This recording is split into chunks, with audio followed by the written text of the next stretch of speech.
Hello and welcome to Mad Millennial Media Munchers, a casual and Canadian bi-weekly media discussion podcast. Third episode's the charm. I'm Zach. I'm Julianna. Julianna, you sound different. I am not sick anymore, for starters. No, you also look different. You look a bit too lifelike. I don't think lifelike. I didn't buy the 4K upgrade to my graphics card. It's okay. You're still running in like 420p for me, because, or 480p for me, because I don't have my glasses on right now. You're in my house. Eating your food, drinking your water. How are you doing, Julianna? I'm pretty good. A little tired, but I had to wake up early to get out here, so. Yeah, I've been pretty tired lately, because I've been having random bouts of insomnia, actually. Great. Yeah, I've maybe had like 2 to 3 hours of sleep max in the last 24 hours. Oh my god, really? Yeah. See, I don't think I could say that I suffer from insomnia, but I definitely work like a daytime job at 5 a.m. when I am most definitely a nighttime person. So I just like, my second wind hits at like the time I should be going to bed. I'm like, well, I guess I'll just stay up for another 3 hours and then go sleep for like 4 or 5. Yeah, I find that I will like, I'll lay in bed and like as much as I feel tired and I want to go to sleep, for some reason my brain and body will not shut down on its own, and I'll do this thing where I will like get up and be like, well, I'm not falling asleep, I might as well do something to like, and hope that it tires me out enough to put me to bed later. But yeah. It's been inconvenient. I would imagine so. Yeah, but I'm glad that you are here and I am here and we're doing this, and hopefully once we've recorded this episode, I will be freed from this conscious prison and get a solid straight couple hours of sleep. You think it's stress? Like, maybe there's just been too much on my mind. I don't know. Anyways, what are you doing in my neck of the woods?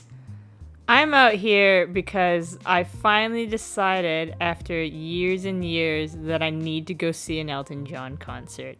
Every time he swung by into the area or somewhere nearby, I've been like, I should go to that concert, and then I never do.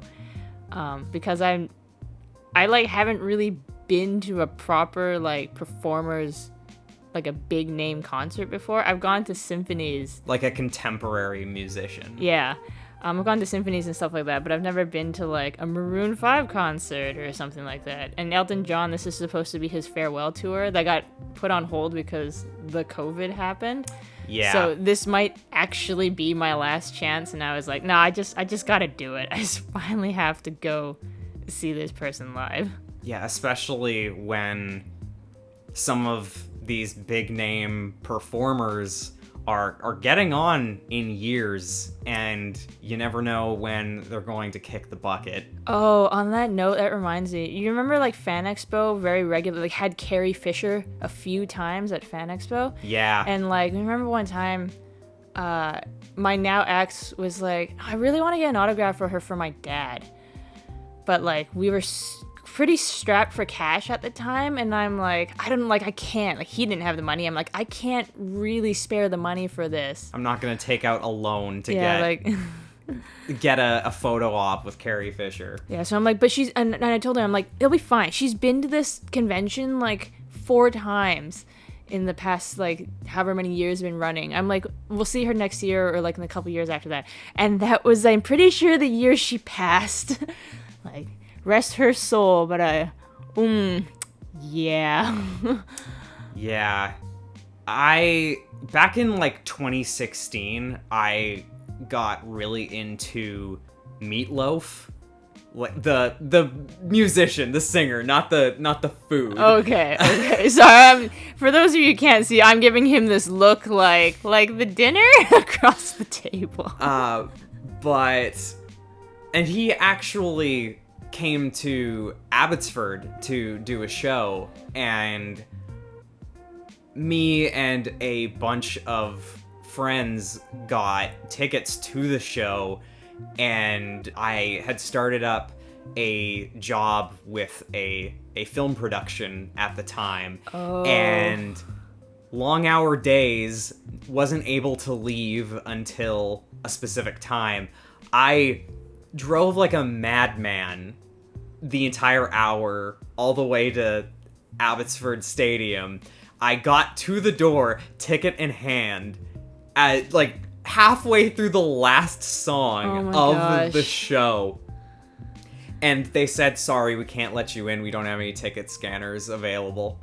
Oh, that sucks. Like, it's the last half. Just like, and you've got it in hand. Just let him in. I was absolutely devastated. And he never returned to BC, as far as I know. And he's passed away now, so... Yeah, that chance came and went. But in the end, he turned out to be like a science denier. Or something like that. Yeah, so there's a bit of a yikes there, but yeah, that it's still, as someone who really liked his music, that really sucked at the time. So I'm glad that you're taking the opportunity to go see him. I definitely want to go to more concerts now. I need to do a Weird Al concert. I just need to. Man. He played in my city, and I did not know that and totally missed the ticket sale. Like, somehow I didn't find out until like the day or two before he was set to perform that he was in town. I'm like, what? No. But he's come to BC a few times as well, thankfully. So hopefully hopefully comes knock on back. everything, I don't jinx this. Yeah. Jeez. Yeah, and there is a Final Fantasy concert happening in, I think it's April of next year. I haven't bought tickets yet, but I'm planning to go to that because I've been to a Zelda symphony, never been to a Final Fantasy one. So I've been to the Final Fantasy one a couple times, but I think they come around like every year. Yeah. With different sets, of course, because there's so much to pull from. Yeah, but no, course.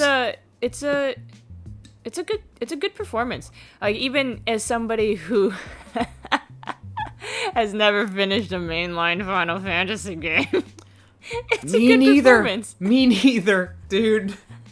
I've played like all the side ones and the MMO. And I've tried a lot of the mainline games, and I've gotten fairly deep into 4, 6, and 7, but yeah, never made it to end game. I'm surprised you didn't finish 7. What about with its remake?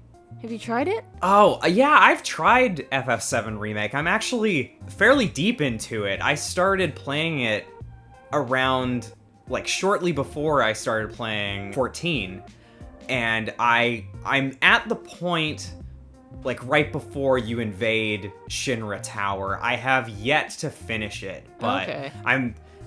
It's in the back of my mind. I actually thought about it the other day, and I was like, I need to return to that so I can talk about it in a future episode. Yeah, I need to start it, because I told myself, as the years pass and I missed the original release of it, and, graphics just got better and better. And I know, like, I've always been the I was like, graphics don't make it, but, like, it is sometimes really hard to go back to that polygon.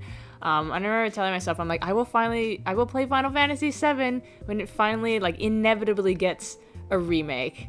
And now I'm a little confused because it's a remake in multiple parts. So I'm like, oh, so I guess I'll just wait until everything is out and then play it all at once. It's a bit of a misnomer of a title because, yeah, they're breaking it up into sections and expanding upon it a lot. It's like if Ocarina of Time was made into a, like, 100-hour epic. It's crazy. Yeah, I might just do the thing I do at Kingdom Hearts and wait until it's finished and they offer, like, some big bundled package with all of it in one. So at least I know I'm not missing something off to the side over there. Although Kingdom Hearts, I'm always missing something off to the side over there. Yeah. Anyway, we'll come back to JRPGs later. Shall we move into media? Yeah. I kind of talked about mine already really briefly. Like I said, I'm going to an Elton John concert in, like, not quite 8 hours. How big of an Elton John fan are you, anyway?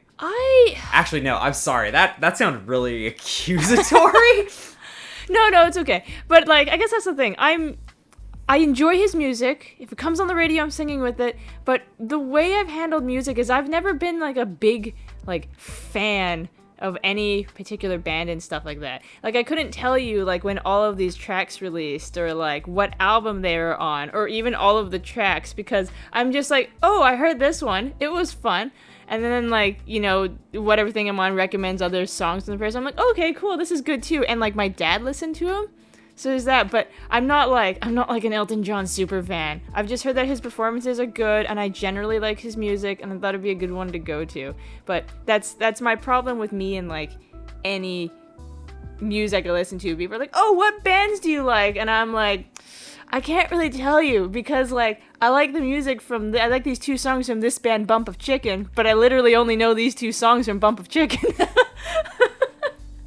No, that is totally fair.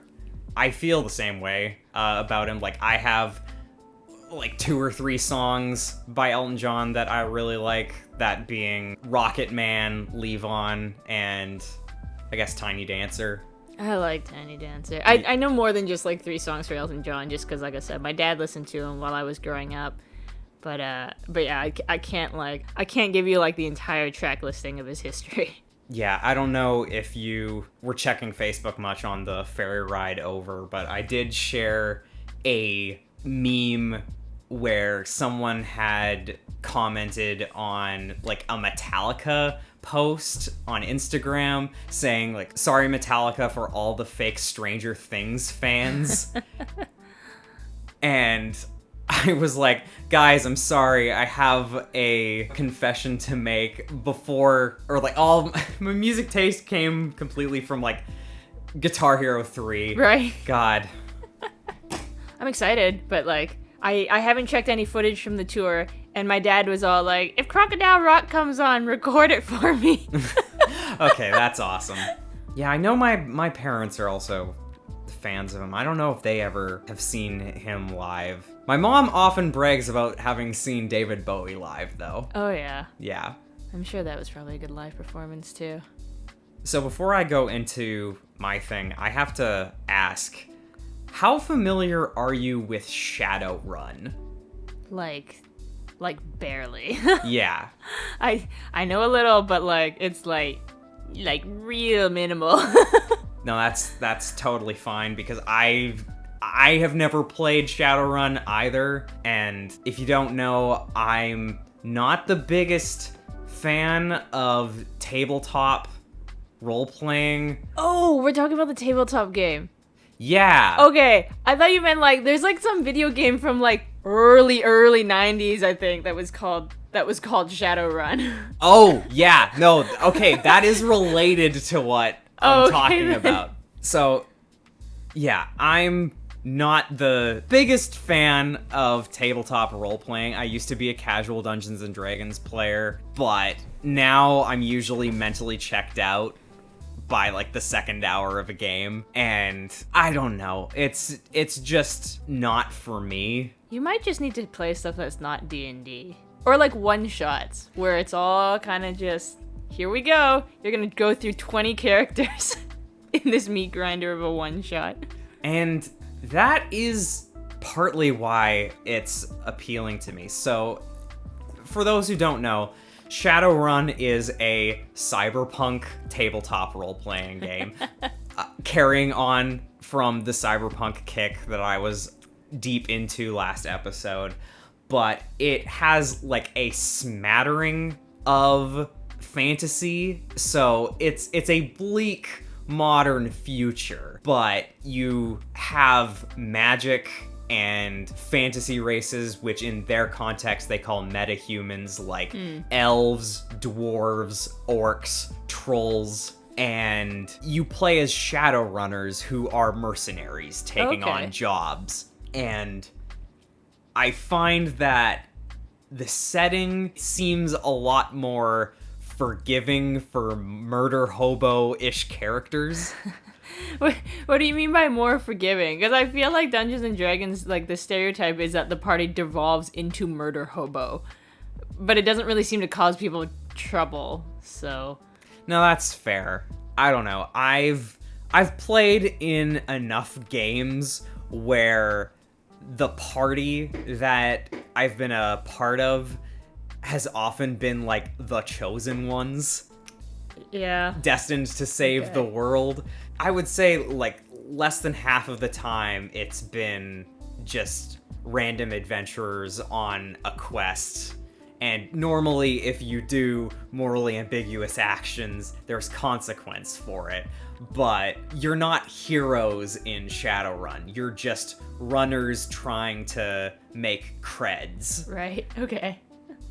And the reason I bring Shadowrun up is because I have been listening to a podcast that I've been really enjoying called Drek and Dragons.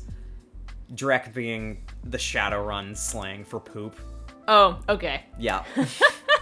I knew you would ask. So it's about 3 runners from a neo-futuristic Seattle. I'm not sure if the players are like located in the Washington area, but that's the setting that they've chosen because it takes place in our world. Okay. But like far-flung future. Yeah. It's like you have people using like cybernetic implants. You have like gun drones and robots, but you also have fantasy races and at least one corporation. Its CEO is a literal dragon. I guess that's its hoard, hey? Is that business? Exactly. But these 3 runners, they don't end up as the chosen ones, but they do end up as part of a clandestine organization that is more or less like S.H.I.E.L.D. from Marvel. They are trying to prevent a catastrophe from happening. Okay. But it's a whole organization, right? But it just follows the 3 people? It just follows the 3 people as operatives. Okay. But first they just start off as normal, run-of-the-mill Shadowrunners. One is a technomancer, who is someone who can hack and access the Matrix or the internet without the use of like a data jack, right? Like physically, so they can just like collapse and enter the internet. Oh, like, but they physically like hit the floor when they they just collapse. Thunk. And his name is Robin. There's Athena, who is a female elf who's like a former corporate soldier who her boss was murdered and she has been on the run from his killers ever since, and while also trying to track them down for revenge. And she has a whole lot of PTSD to work through. Why are the murderers after her if it was just her boss they took out? It's unless she's like the daughter of said boss or something, or she was like an eyewitness and they're just trying to wrap up the loose ends. I think just because she survived and they're trying to wrap up loose ends. Oh, okay. They took out one of the killers so far, but never really got into the motive as to why they were tracking her down, now that I think about it. And the third character, who is my favorite, is a arms dealer named Raspberry Jam. Raspberry Jam. Yeah. And so he's affiliated with firearms and operating vehicles, but he acts like a Louisianan Southern gentleman. Okay. And he like looks out for his community and cares about his mom. And there's like a lot of character drama because I think I like small party role-playing games, especially for tabletop, because it allows for greater like one-on-one character role play. Right. I suppose. Like you're able to develop your characters a bit easier when there's more focus on each one. When there's not 7 people trying to each get their bit in. Exactly. It also makes it a lot easier on the DM to come up with content for each character. But the main reason I really like this particular game and how at least they are running it, because like I said, I've never played Shadowrun, but it seems to work on a kind of like give and take plot point system where the players can spend a plot point to make something happen, and it can be anything from like they use it to take an extra attack in combat, or they use it to find something that the characters need.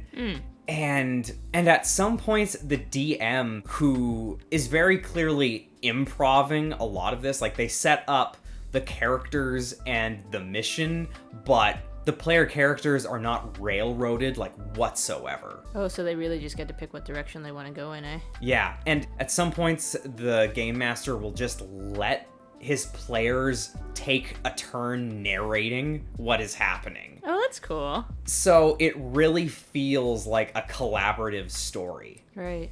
Yeah. And it's funny as hell. They also do holiday one-shots that I really like that have recurring characters. One of the players has played like 3 different characters across 4 holiday one-shots, but the other 2 have had characters that have been there since the first Halloween episode. One is Xander, who is like a college jock bro elf. So it really, yeah, bro. Like he talks like this. My dad owns a dealership. And the other is Garth, who is like a middle-aged accountant who has skill in hacking. But do you know the one character from Office Space, the guy who like they keep repeatedly screwing him over to the point where he's working in the basement, not even on the payroll? Oh. Like I believe you have my stapler guy. Yeah. Yeah, he's basically that guy. And he has what the player calls knowledge vengeance. Knowledge vengeance? Like as a skill? As knowledge a skill. Vengeance? Yes. And according just to the player, his character has like a hidden threshold. So anytime somebody is rude, mean to him, or just like brushes him off or dismisses him, his counter goes up by 1. And when it hits a limit known only to the player, Garth has to set something on fire. Oh! He doesn't go after them, he just like compulsively... He's an arsonist. And their first one-shot quest is going through a haunted mansion with, like, edgy ripoffs of the Scooby-Doo cast. Oh my gosh, okay. And the Christmas episode is they are in a mall and they have unknowingly entered a blood sport on what is called Red Thursday. And they've been hired to find a ripoff of a Tickle Me Elmo doll called Touch Me Schmolo. And they have to compete against 11 other teams who are all based on like Christmas special or Christmas movie characters. That sounds wild. Okay. They team up with like John McClane from Die Hard, who they call Bruce Nakatomi. There's a Grinch called the Gronch. They murder the Griswold family from like National Lampoon's Family Vacation, right? Who are mages, and the final boss is Kevin McAllister from Home Alone. Oh my gosh, it's hilarious. Like as a kid still, or as like a grown up? As a kid. As a kid. As a kid. Like it gets dark at some points. Like it's pretty like edgy. But it's really funny, and I've been enjoying it a lot. I'm about halfway through the series so far, and it doesn't have a huge following, so if it sounds like something you'd be interested in, I highly recommend it. Okay. I can take a look into that. 'Cause are you thinking at all of getting into the tabletop, or are you just planning to listen to their playthrough of it? I may try it at some point. Okay. I would love to play in like a Cyberpunk Vancouver like one shot. This was a while ago, I feel, several months, so my details are a bit shaky. You might want to look into another tabletop system called Eclipse Phase.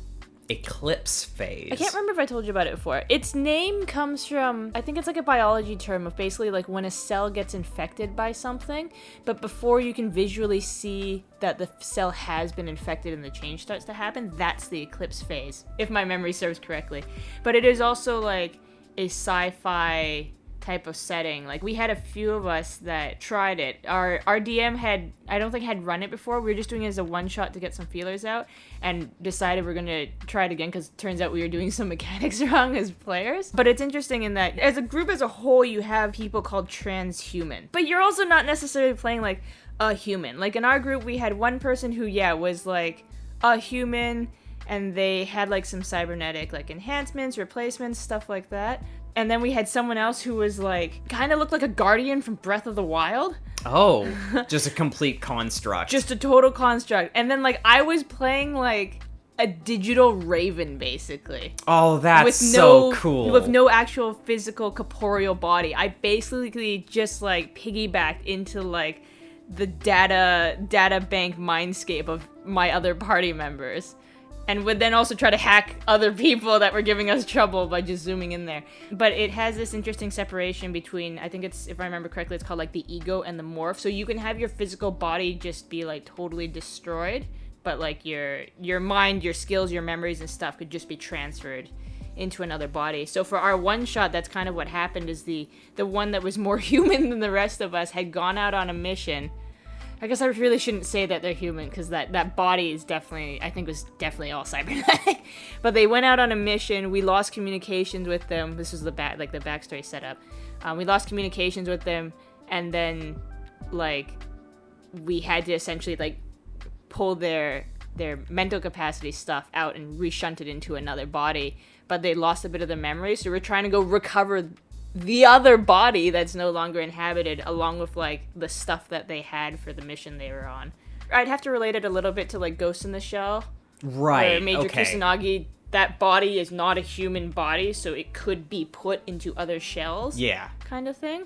There is a method of destroying the ego, so a person or thing or a transhuman is just dead. Now that you mention it, I really need to watch Ghost in the Shell. Have you never watched Ghost in the Shell? Like any of them? I have seen, God, like maybe the first 30 to 40 minutes of the original Ghost in the Shell movie. Oh yeah. And unfortunately, it was just a thing, like it was in a group setting, and the group just wasn't feeling it. Oh, I see. It was just, I think, a little too slow and cerebral for their taste at the time. But I thought it looked amazing. Like that one fight that she gets into with the stealth suit in like the shallow pool, like that is so cool. That's a good scene. Yeah. No, I really need to finish watching that and get into like Standalone Complex. I remember Standalone Complex being on YTV, and I was probably shouldn't have been watching it at the time considering my age, but it was also so long ago I don't totally remember it. But I know I definitely saw all of it. And I was definitely a little scarred by, like, there's this one serial killer guy who, like, flays women alive in their torso in the shape of a t-shirt. And I just remember this one scene with, like, the gulching sound and the screaming, and I didn't sleep for days after that. Oh, to be a teenage anime fan in the mid-2000s getting into stuff well beyond their age rating. I mean, I did it too. Oh, and Witch Hunter Robin? I should rewatch that one too. Man. Yeah, I never gave Witch Hunter Robin a chance. It seemed too boring to me at the time. I don't really remember anything about Witch Hunter Robin. I think I enjoyed it. I remember she had fire powers and glasses to keep them under control. But oh man, do I not remember like anything else, because it's been a very, very long time. Yeah. Loved Hellsing at that time. That was a bit above my age rating, I think. Ooh, anyway, getting sidetracked. Yeah, that's fine. How did we even get onto the topic of anime?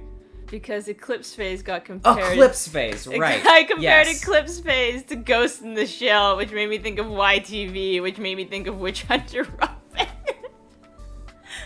I told you, I tangent real bad sometimes. This isn't even the worst it could be, but... That is okay. At least I can usually find my way back. It's fine. We found our way back, and it was good conversation. So what have you been doing aside from anxiously waiting to see Elton John on stage? Well, we had Thanksgiving. That was fun. Because I think the last time we recorded, it was Thanksgiving weekend, but neither of us had actually done Thanksgiving yet. I didn't do Thanksgiving. You didn't do Thanksgiving at all? We had some people over to do Thanksgiving, and part of that, like...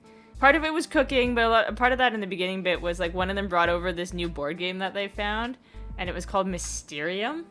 Okay. At its core, it's kind of like Clue. It's a cooperative game, and you have, like, we had 4 players. One person is a ghost, and the other 3 are psychics, and we're communing with the dead. So you're trying to figure... Is this the game where you, like, communicate with pictures? Yes. I've played this. So the ghost is not allowed to talk. Yeah. You have to figure out, like, who killed the ghost, but the ghost is not allowed to talk. And it was essentially, like, 3... Or for however many players you have, there's, like, that many scenarios of, like, who did it, where they killed them, and what they used to kill them. But yeah, the ghost is... Like, in the instructions says, like, do not talk. You communicate who killed you, or you give the psychics visions. And there's these cards that just, like, have weird... Like, these cards look like early AI generation type images. Yeah. And they can give you, like, as few or as many cards as they want to try to get the hint across. But sometimes, like, they have to draw. So sometimes they just get really crap cards, and you get given this card, and you're like... What even is this? It looks like a flower eating a piece of cheese on a merry-go-round. I'm like, what am I supposed to get out of this single card? But yeah, you get to see all of the, you get to see, of course, all of the people who could have done it, all of the places where it could have been done, and all the weapons that could have been used. And you go in stages of, like, the who did it, and then where, and then the weapon, progressing each as you successfully guess. There's, like, this other... little mechanic thing that's like after everyone guesses, but before it's revealed if they're correct or not, you have clairvoyance points that you can put down to be like, yes, I think your guess is correct, or no, I think your guess is incorrect. And if you're right about those, you go up on the clairvoyance meter basically, which helps you at the second phase of the game. So once everybody has figured out like their iteration of who done it, where done it, and what did it, you go to second phase, wherein the ghost of the scenarios presented picks one of them. So second phase is essentially of the narrowed down, for us it was 3, we had to figure out which was like the one. And the way that it happens is the ghost picks like 3 cards, I think it was, puts them all face down on the table, 1 card gets flipped. If your clairvoyance will always start at base 1, but like base cards that you can see with your prophetic visions. I guess it's not a prophetic vision, you're trying to look in the past, but whatever. With your visions, if you only hit like this amount of clairvoyance, you can only see 1 card, you have to place your guess. And then for everyone else, it's like, okay, if you had your clairvoyance this high, you get to see 2 cards, and then based off of that, you can make your guess. And then up to 3 cards if you like max out that, or not max out, but if you get high enough on that meter, you get to see all 3 cards, so you have the best chance at guessing what happened. And yeah, and if you all fail, the ghost is doomed to wander for eternity. Oh. I missed out on that bit of lore. Yeah, they're just doomed. If you psychic screw up, the ghost is just doomed. If you don't hit goodbye on the Ouija board, it's stuck with you forever. Basically. Yeah, I've played this game twice. Once on Tabletop Simulator. Okay. And the other time was actually, it wasn't actual Mysterium, but it's like a not copyright infringing copy of the game built into VR chat. Oh! Yeah. So, how did your visions work? Was there still cards, or did someone manage to, like, give you a vision, considering...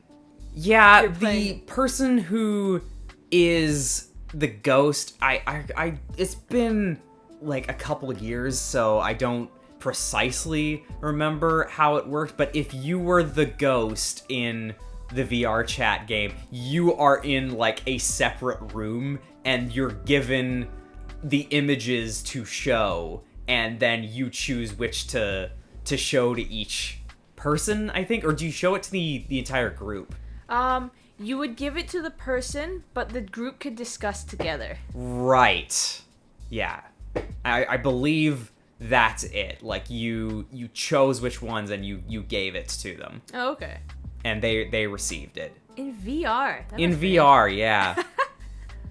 Yeah, it was fun. I seem to recall it, like, the decor was like a fortune teller's hut, and you were, like, all around, like, a table. Oh, that's or, like, cool. And a crystal ball, which the ghost, like, spoke through. Right. Yeah. No, that's a fun game, and I've never played it in person though, but I would love to at some point. Yeah, our ghost was, like, not supposed to talk, but made, like, woo noises, like, in the background. And we were like, if this is correct, knock once for yes and twice for no. Stuff like that. How can you play a ghost and not do one ooh? Speaking of ghosts, we're coming up on Halloween. Oh, I know. I don't even know what I'm doing. It's on Monday. I'm supposed to go dress up for work, and I was trying to arrange it. Some coworkers are also dressing up for work. They're like, what are you gonna be? And someone's like, I'm gonna be like Gene Simmons. Someone's like, I'm gonna be like this and this. And I'm like, my outfits have no cohesion with any of you. I don't think I could get away with dressing up for work. No. Nah. Unfortunately. But do you think you will dress up? Do you think you'll figure something out? Well, I brought you've seen my 2 pirate outfits, right? I brought the fancier of the 2 with me home from my parents' place, because I think if I use one, I might use that one because I want to show off. That'd be great. Steal all the mail. Yeah. But it's a fancy getup. I just gotta make sure I don't, like, catch it on anything, but it should be fine. But yeah, it's coming up. Oh my god, I can't believe we're this far into October already. Yeah, I know. I don't have any set plans for Halloween, but I am meeting up with friends tomorrow, and we're apparently doing pumpkin carving. Okay, that'll be cool. Yeah, I haven't done that in a couple years. So. I was trying to get somebody to go to Fright Night with me, but we couldn't get the dates to work out, because they finally brought Fright Night back after, like, 3 or 4 years. Yeah, I know. I have a friend who works at Fright Nights. Right, you do. Yeah. Of course. Unfortunately, I don't think I'll be able to. Maybe for one of the later days. I don't know. Because it does go into November a little bit. No, it doesn't. October No? 31st is the last day. I thought it ran until, like, November 4th. No, I'm pretty sure it ends October 1st, because I was trying to plan dates with somebody. For those of you who don't know, because I realized we never explained this, so our amusement park that's somewhat nearby has an event usually at Halloween that's been on hiatus for the last 3 years called Fright Night, wherein they set up, like, I think this year they have, like, 7 haunted houses, and you buy tickets to go in, you can ride the rides and go visit the haunted houses, and there are, like, character, actor type things that run both through the houses and through the theme park, because every year you hear somebody scream their head off at a wolf man coming up behind them with a chainsaw, and it's great. But it takes place like after sundown, and they have like sometimes like other performances like fire eaters or whatever you call that skill that's basically playing with fire. Fire dancers, I guess. Yeah, it's been a few years since they've done that. It's fun. I think they have a new house this year. There's like, it's the last year for one of the houses and the debut year of another one. It's the last year for Hollywood Horrors, which is the one that's based off of like classic horror movies like Texas Chainsaw Massacre or Nightmare on Elm Street. Oh, okay. So I wonder if that has something to do with like a licensing thing. Maybe. Maybe that I don't want to pay for it anymore. But yeah, I've certainly missed Fright Nights. I love haunted houses. I didn't when I was a kid, but... Did you go through that one in Japan when we were in, like, the movie village? Nope. That was, unfortunately, during my weenie phase. It was so funny, because I went through that, but I went through with the two other people who were, like, a year older than us, and they were a couple. And I thought it was so funny, because, yeah, they screamed, like, at everything. And they were so terrified. And I don't scare very easily for whatever reason. Like, loud noises will startle me, but, like, haunted houses I think they're fun, but I don't get the scare that other people do. But I remember by the end of it, some guy, like, jumped out and terrorized the other two of them. And, like, they were, like, for most of this thing, they were each hanging on to not each other, but, like, one of my arms each. And the very last room, I basically got dragged out by these two as they were screaming to, like, get to the exit. Yeah. The haunted house you're referring to, of course, is at the Toei Film Park or around Kyoto. I love the fact that you remember the name, because I definitely didn't. Yeah, because they had the huge Sentai museum in the front, and I was enamored with it because Power Rangers wasn't something that I was allowed to watch when I was a kid. So just seeing all the Power Rangers suits, and it was also my introduction to Kamen Rider. Was that really? Yeah, I had never heard of Kamen Rider up until that's funny. That trip. But yeah, missing that haunted house is definitely something that I regret. Unfortunately, I was, like I said, a huge weenie and coward when it came to horror stuff, even well into like my mid to late teens, until one specific game. We'll talk about it later. Okay. God, I remember from that trip, like, seeing, I guess one of the other guys, I think he was a year younger than us, but had bought one of the masks from, I don't know if it was one of the Sentai things, but did you remember seeing he had the mask, or it might have been a monster, but, like, a group of school children walked by, and he, like, went, like, ah, or something at them, and the kids were all like, ah, and then, like walk away giggling after. It was so cute. I don't remember that. But that's adorable. No, I remember one of the guys bought the headband from Afro Samurai. But that's all I remember. Yeah, Halloween. I think that's it for... Oh, no. I do have one last thing to talk about, and I forgot to mention it to you. Oh? So I was at a friend's house earlier this week, and we decided to just check streaming services to see what was on, and we ended up watching the first two-parter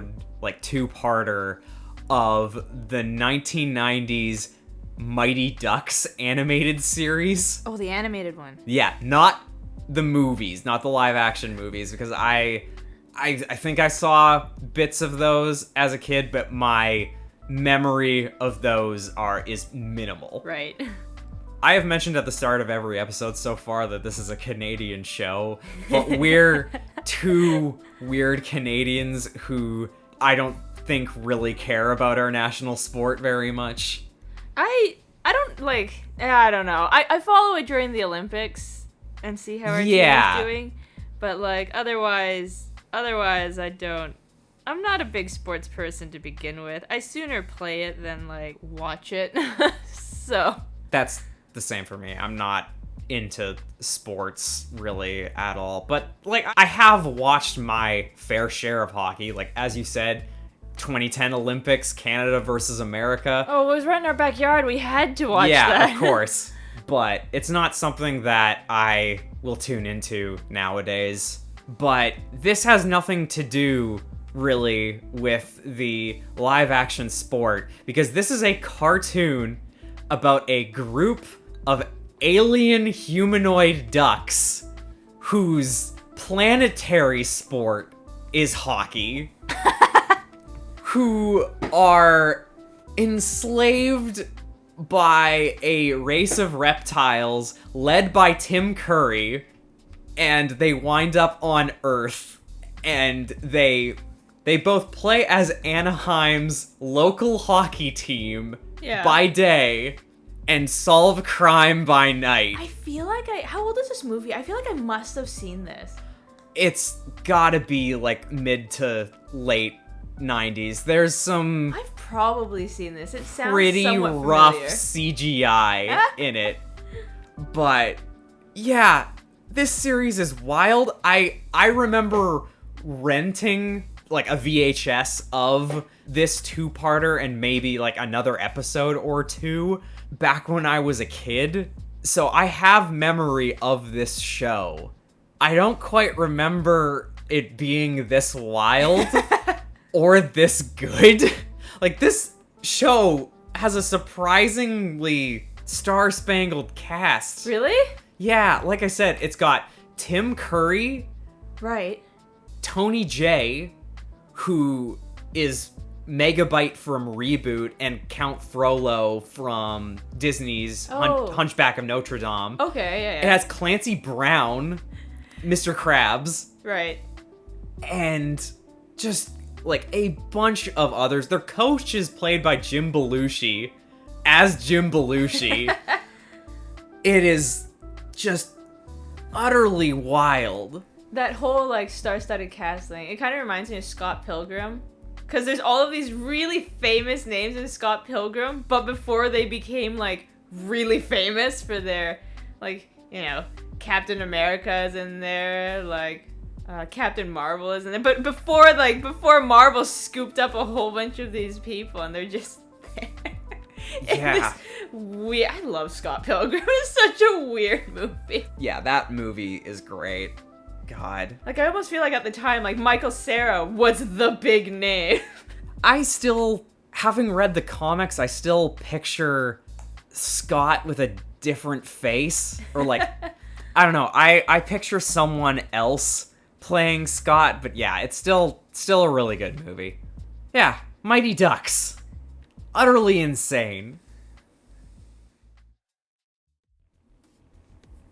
Alright, now for our gaming segment.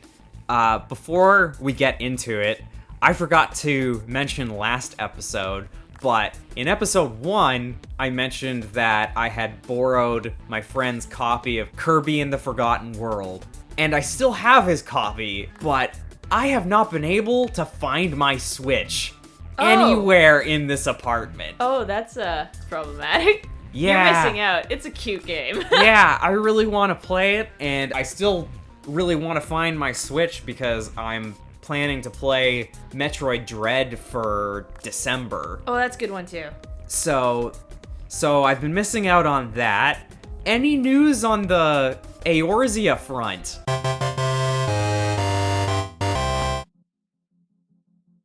Yeah, I do have news on the Eorzea front. Kinda good. Could be better. Okay. So my account rollback happened. Okay. But it did, unfortunately, roll back to a point for my account before all of the money was taken out of the free company chest. So I didn't get any of that 60 million gil back for the free company chest. God dang it. I didn't even realize right away because I'd made an alt for a little bit just to putz around with a couple other people that I knew. Yeah, on a different world server. Yeah, I saw you on Discord playing FF14, and I was like, oh, did she get her account back? Yeah, I know. Well, yeah, at this point, but I was just playing an alt character at the time. But, so yeah, I logged into mine, because I had been gathering treasure maps for this weekly event we do, because I figured, Square's not going to track down all of my actions and revert all of them, because I'm interacting with other people and sending things away. There's no way they go and pull all that stuff back, so I might as well just do what very little I can. And the only reason why I realized it had rolled back was my teleportation tickets were back up to 60 tickets remaining instead of 56 tickets remaining. And then I looked down in the corner, I'm like, oh, my money is back. Only my money is back. Oh, man. It gets a little bit worse because, like, when my account got hacked, they left my free company, and I had a bedroom in the free company that I was using as storage for all of, like, my furnishing stuff. What happens in that scenario? When they quit the free company, the room demolished, and all of that stuff that was in storage, I shunted into my inventory, which immediately maxed out my inventory. The only thing is, I am highly, highly doubtful that everything in that room perfectly fit within my remaining inventory space. And the NPC that you would usually go to, like if a house gets demolished because you haven't logged in enough, when the demo timer is on, it's not on right now, but there's an NPC you go to retrieve your housing furniture, good up for like, I don't know, 30 days or something like that. So I went to that NPC, and he doesn't have any dialogue or option for me to claim my stuff back. I can't say 100% sure I'm missing anything, but I'm just very highly suspicious of the fact that it just immediately filled my inventory and didn't go anywhere else. So I think I'm missing stuff. So yeah, that's when I got hacked. The rollback happened, my money came back, my inventory was suddenly noticeably more empty because I was missing furniture. And I'm like, oh great, they must have restored the free company room because I put that in the request too, like, hey, I had a room with this, like, these coordinates. Please, if I could get that restored. Went back to the free company. My room's not there. I'm like, well, damn. I paid the $300,000 to open the room again, and the storage, perhaps unsurprisingly, is still empty. And that NPC still doesn't have anything for me. So I'm missing a bunch of furniture, but I don't exactly know. I only know, like, a few items for sure because they were particularly, like, interesting items I realized I don't have anymore. So I emailed them back, and I'm like, hey, rollback happened. It's great. Slight other problem, I'm missing some stuff. And the response I got back was kind of like as if they just copy and pasted it. And they're like, type like /support desk into the game and send off a ticket to like get the attention of a GM. Fine. Did that, explained my thing, get a response from the GM being like, same case, definitely like copy pasted from a thing. Being like, yeah, we can help with this, but we only allow item recovery one time.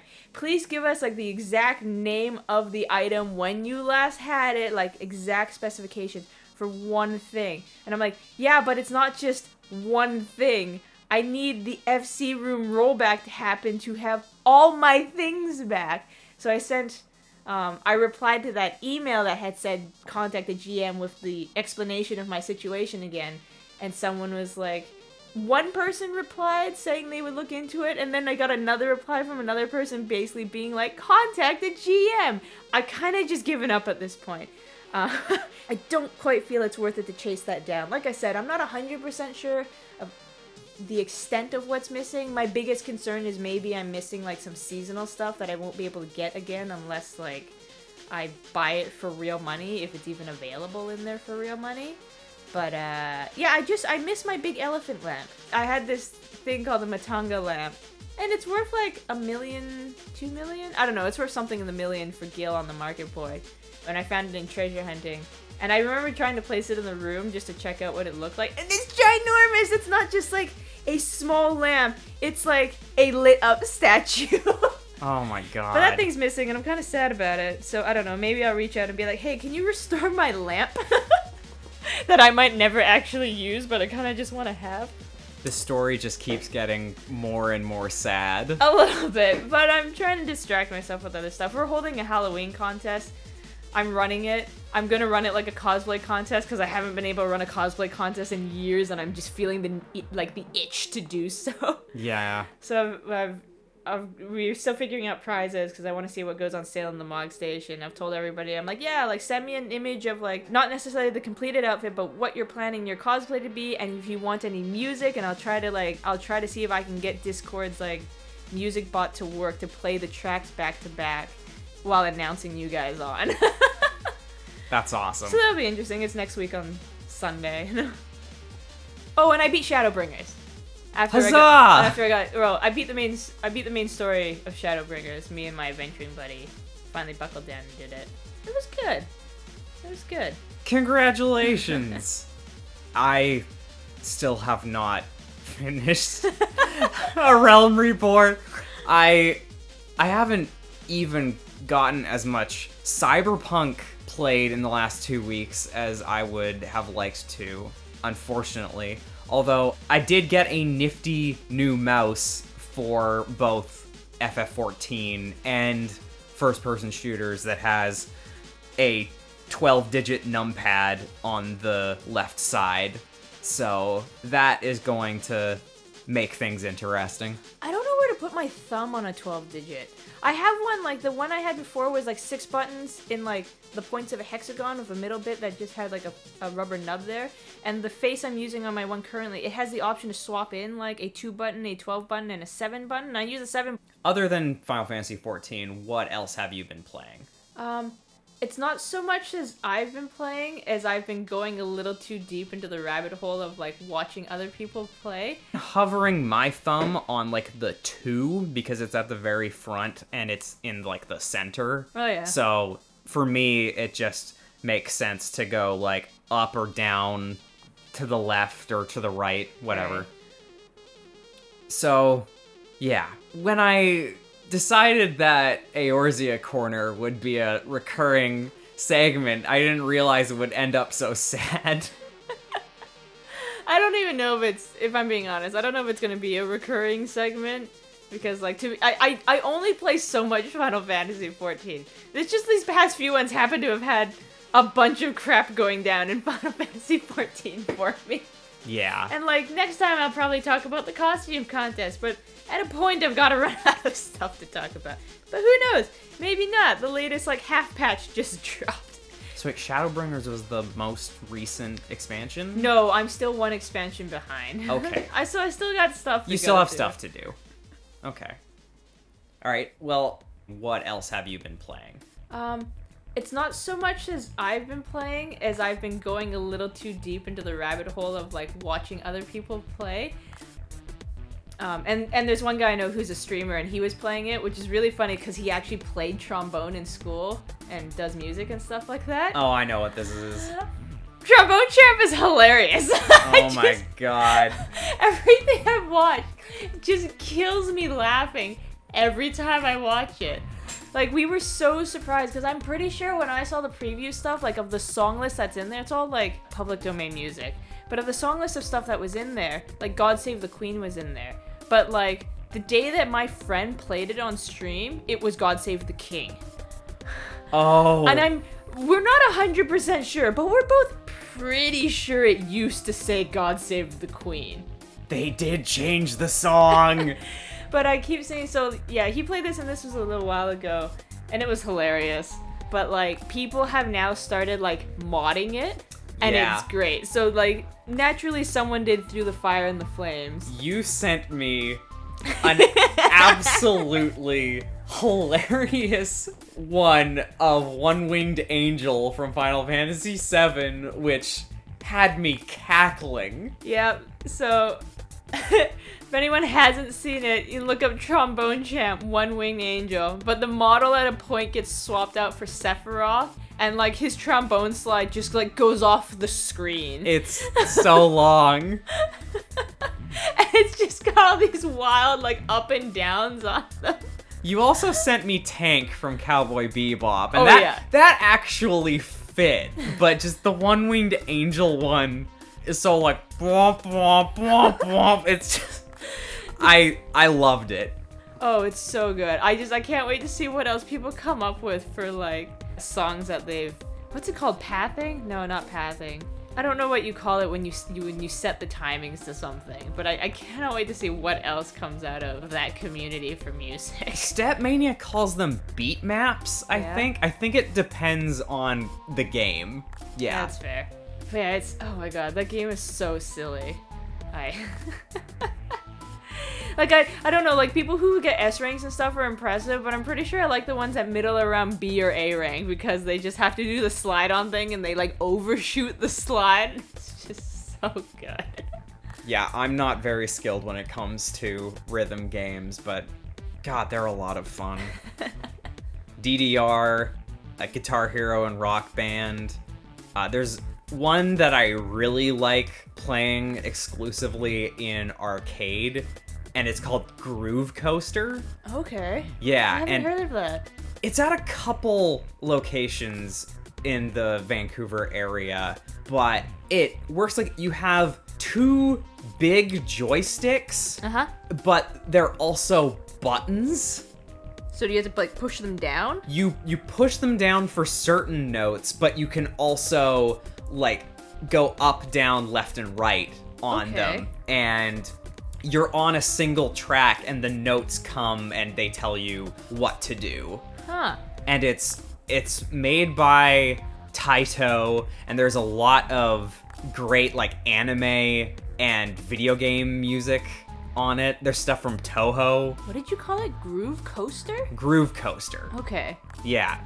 And we have it in arcades in the area? Yeah, a couple of them have it at least. Huh. Yeah. Check that out. I haven't been to an arcade in a long time. I know at least the one at Metrotown should still have it. Oh, really? Yeah. Oh, I'm supposed to meet up with somebody later in that area. Yeah. See if you can track it down. Oh, that'd be funny. Okay, because I was talking to him. I'm like, yeah, I don't know. We don't have plans. We'll just meet up, wander around, grab something to eat, maybe duck into the arcade. Oh, I'll have to keep an eyeball out for that because he's the musician one. Yeah. So. Also, I never remember what the official title of it is, but Taiko Drum Master or whatever it's called. I know what you're talking about. Yeah. But yeah, it's a Taiko drum game. Yeah, the Taiko drum game. That one is great too. Is that also Metrotown? They may have it. I don't. They had it at one point at least, so they might still. And that has like the Mario theme on it. They've got a couple cool bonus songs. Oh, cool. Okay, I'll be sure to check that out later today. So, like I said, I've still been deep into Cyberpunk. Right. But last weekend I attended a LAN party. A LAN party. Yeah. Did you tape somebody to the ceiling? I unfortunately did not tape anybody to the ceiling. However, it was a Halloween-themed LAN party. Ran out of like a converted garage. Oh my gosh. Okay. And it's like there was a like decorative skeleton hanging from the ceiling. That guy's been there a long time, you know? I buy it. Yeah.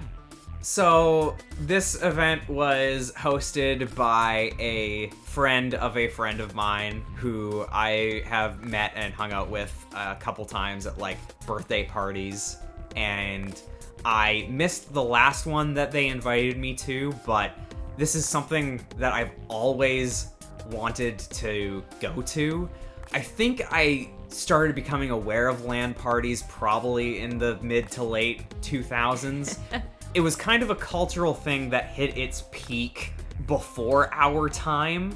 Yeah, kind of. We were a bit young at the time that LAN parties are really like a thing. Yeah. We're talking like 1997 to early 2000s, before high-speed internet was a ubiquitous thing.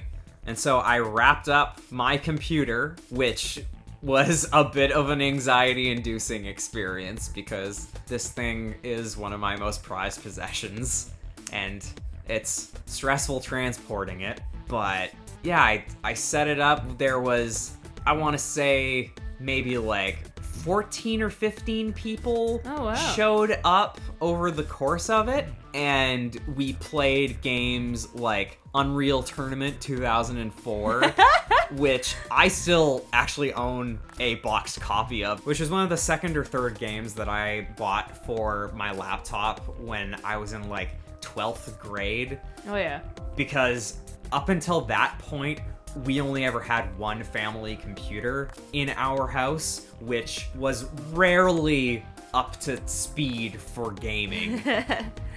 And so even if I was old enough or aware of any of these events at the time, and we owned a machine powerful enough to keep up with games at the time, there is no way that my parents ever would have let me take the family computer to one of these things. Right.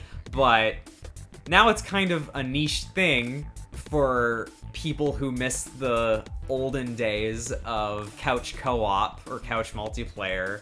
And so we all set up on both sides of like a long table set up in a converted garage. We were all hooked up by Ethernet to a Switch. Oh, okay, so yeah, it's not like someone brought a laptop with a wire. Like, you guys all physically wired in. No, this wasn't a Wi-Fi party. This was literally like a LAN party. And it was cool because connected to the Switch, he actually had a file server set up, and all of the games that we played were GOG versions from like goodoldgames.com, which are DRM free. Right. So you could just install it and play. And yeah, so we played games like Unreal Tournament 2004, and I played a bunch of Unreal Tournament against bots when I was a very young child, like original Unreal Tournament. We played original Star Wars Battlefront. We played Revolt, which is like a remote control like race car kart racer. Oh, okay. Yeah, it was for like the N64, PC, and PS1, I think. It's around that time. And it's a lot of fun, but it controls nothing like a traditional kart racer. And I really felt like a fish out of water in that one. And I played, I don't know if it was the first version, but at least an early version of Command and Conquer, which is a RTS like StarCraft, but it was a mod of it based off of Frank Herbert's Dune. Oh. So okay. You have a camp and you have harvesters collecting spice, which you use to buy all your units. So, and as I mentioned earlier, I have been having some bouts of insomnia lately. Yeah. And this was on a Saturday, maybe 9 hours after I had gotten off work from my graveyard shift. And I got home, I hurriedly packed like all of my stuff so that I would be ready to go when I left. And then I couldn't get to sleep. And I did everything to try and put me to sleep at that point. Like I went out on a walk. I bought all my snacks and alcohol from across the street so that I wouldn't have to go out and do it later after I woke up. I got editing done. I played Cyberpunk. I even like tried to change my environment. I came out here to the living room and laid on the couch while I put The Matrix on the TV just to if I could like fall asleep to something, but just nothing worked. And I think I was just too excited for this party. And yeah, around 4 hours into the party, we were playing this Command and Conquer Dune RTS, and it finally caught up with me. Oh my god, you just started falling asleep. Yeah, there is a photo of me with like my head in my hands, just being like, I have been up for almost 24 hours. I need to sleep. You crawl under the desk and go die. I don't know. I went upstairs to the living room and I brought like a foamy and a sleeping bag. Oh, so okay. I was able to lay down and catch up a little bit, but yeah, I was absolutely wrecked. Just done. Yeah. I'm sad because they had a Bomberman like multiplayer game that they ended up playing, and one of the guys came up because I had mentioned that I wanted to play it, and he's like, hey, we're gonna play Bomberman, and I was just dead to the world. Aww. So yeah, but in spite of being tired and missing out on a bunch of it, it was so much fun, and I would totally go to another one of these. Great. That's Yeah. cool. Well, it sounds like it was a success, so hopefully they'll do it again. Yeah, the guy who's hosted it, he's done a bunch of these, from what I can tell. But yeah, it was a sick experience. I was gonna mention, so this was hosted by one of Jill's friends, and was there. She was sitting next to me, and God, there was this one guy who was just super gross and creepy the entire time. There's always one. Yeah, there's always one, and you're not the first person to say that. Like, we've been going to conventions long enough. We know how these events can... Just don't be the one. Don't be the one. But there is always one. Unfortunately, there was only the one, but God. I got up at one point to use the bathroom, and I left the garage, went into the house's basement, and there's a bathroom right there, and he was peeing in the toilet with the door wide open. Some people just don't give a fuck. Yeah. But anyways, other than that, it was great. I loved it. At this point, I'm a pro at tearing down and setting up my computer. I get that anxiety about traveling with it because, maybe not as much anymore, still a little bit, because before I got the laptop, I would be dragging the PC from the Fraser Valley to Victoria, like back and forth in the car on the highway. Right. And just praying that nothing happened by the time I got to the other side. Yeah. I packed it in my trunk in such a way where, like, my suitcase full of peripherals was between the tower on one side, and I had this monitor turned downwards with the bottom braced against the side of the trunk. Okay. And just my sleeping bag just all bunched around it. Like, I cushioned it as best as I could. Yeah, I was smart enough to keep the monitor boxed, so anytime I had to bring the monitor, it just went right back into its box. But my PC box was, like, demolished by cats, especially the styrofoam. So I'm like, yeah, this thing's not functioning anymore. So I basically just have this gigantic reusable shopping bag that happens to just fit the PC. So it goes in there for carrying purposes, but then yeah, I just have to wedge it between like the seat here and the seat here and push this one seat back on the passenger side so it just cinches it in there and stuff like that. I'm just praying for the best. Yeah. I don't keep boxes for anything. I don't have the space. That's fair. But anyways, yeah. PC gaming. Fun time. Shall we move on to the news? The new news. Whew. Maybe it's not that new. We bring you to the news 2 weeks late. That's not quite 2 weeks late. Like, I know we both had this overlap of one thing we want to talk about with the whole voice actor debacle with Bayonetta. Why does the industry hate voice actors so much? So, I can't remember if I sent it to you, but did I send you that other gaming news, like journalism news article about like the other side of that story? No, I don't think you sent me anything about the Bayonetta. Okay, I sent it to some other people then. So I saw a bunch of it from my own perspective on Twitter. So the original bit that came out was she released a video and stuff saying, yeah, they offered me $4,000 and said that's all I'm worth, so I turned it down, and Jennifer Hale has no right to sign things as Bayonetta, which I think is a little bit like, like if she signs stuff for 1 and 2 it'd be kind of weird, but like, you know, she's gonna voice 3, and there's that whole thing of like, oh, well, Jennifer Hale, it costs like this much money, so it can't be a money thing, so the theory was that it was just being a very Japanese saving face thing, wherein you kind of make the other person quit instead of firing them. That was the gist of the original story. But then this other article came out, and the guy who's the writer for it is like I can't remember his name. I'd have to look it up again.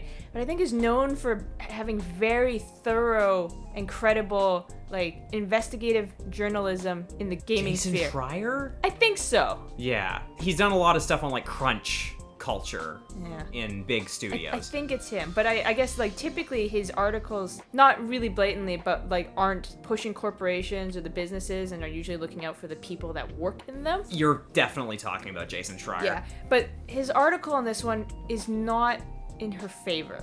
Oh. It is not like rah Platinum Games. Some of the wording he uses still, you can kind of tell that he's not like totally for a big company, but he is presenting what he has, which is not in her favor.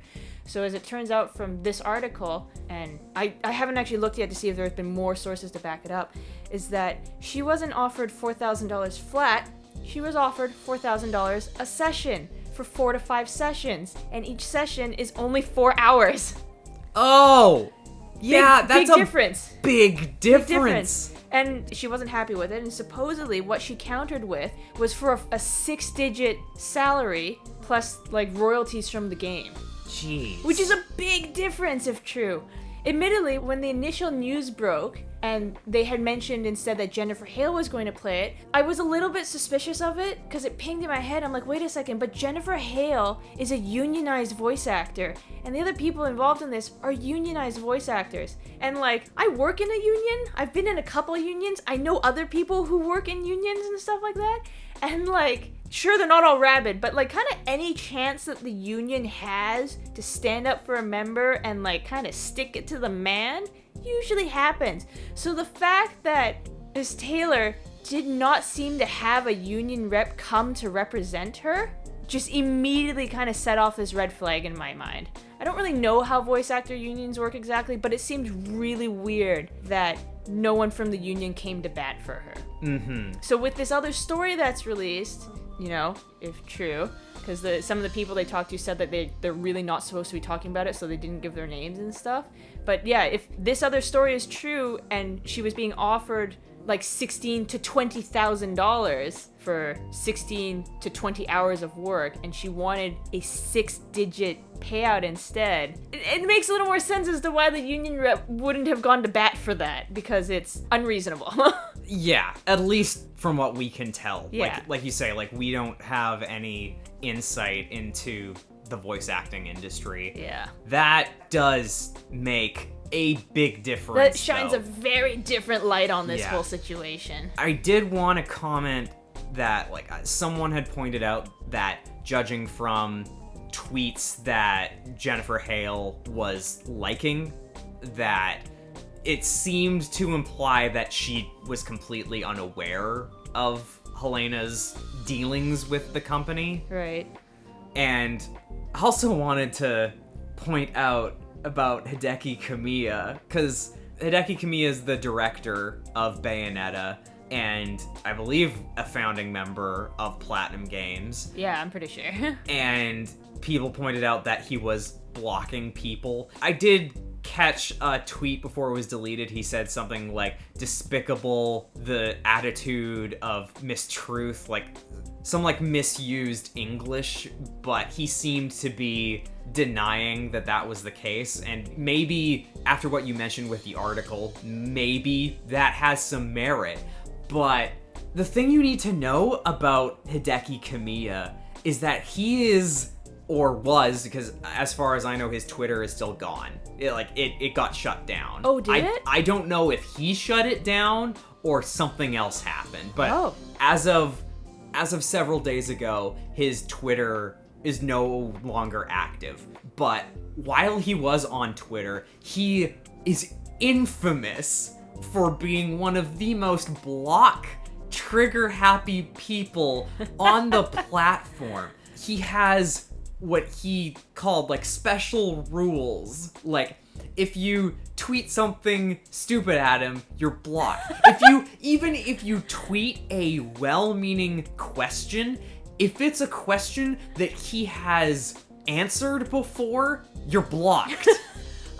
Oh my gosh, okay. There's a video by a guy named Nick Robinson who is known for flying out to Japan for making videos on really specific subjects. Like, this is the guy who tried to find, like, the origin of Microsoft bimbos, and he did a bunch of videos on the Domino Pizza Hatsune Miku promotion. Oh! But he made a trip out to Japan to go to an expo event and personally ask Hideki Kamiya how many people he had blocked on Twitter. Hideki Kamiya showed him his phone. It was over 17,000 accounts. Did he then immediately block this guy? I don't know. I don't remember if he blocked him or not, but that video is 3 years old. So up until the point where his account got disabled or whatever, I'm sure that number was well into the 20,000s. Oh, I'm sure. Easily. Yeah, I don't know how to feel about this one, especially with that revelation about her pay. Like, it sucks for us because we're not getting the original voice actress, who I do think is important to the character of Bayonetta. And that's not to discount Jennifer Hale. Like, I love Jennifer Hale. You have an autograph from Jennifer Hale. I do have I have 2 autographs. Wait, why do you have 2 autographs? I'm jealous about the fact that I thought you only had 1 autograph. Yeah, I got her to sign my copy of Tales of Symphonia for the GameCube, but I also bought a Metal Gear Solid 4 shirt from the same convention. Oh, okay. And David Hayter, Snake's voice actor, was there. And Jennifer plays Dr. Naomi Hunter in the Metal Gear Solid series. Oh. So, yeah. She's a great voice actress. Like, I didn't bring it up until now, but she voices one of the main ducks in the Mighty Ducks cartoon. So, I'm sure she'll do a great job. But, yeah, it's just industry drama that we don't really have insight into, and it sucks. Yeah. Well, especially off of the back with the Mario thing and the treatment for Charles in regards and voice actors in Hollywood and stuff. But, yeah. Yeah, it's annoying. So, horror game remakes. Yeah. We're getting a few of them. Like, there's that Fatal Frame one as well. Oh, wait, really? It was in one of the Nintendo Directs. So this news is actually a bit older.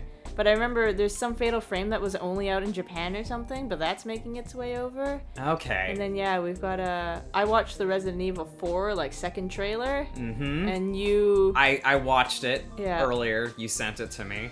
Got some feelings.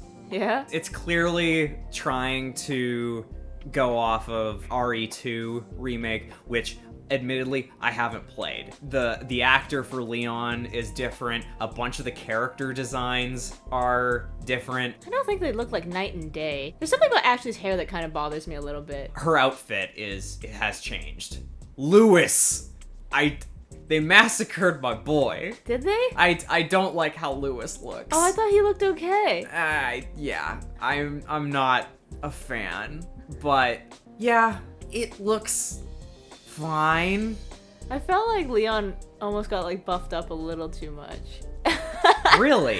Yeah, I was talking to someone else about that too. We were so used to, maybe it's just our mind's eye, we were so used to Leon being like the really lean Leith one.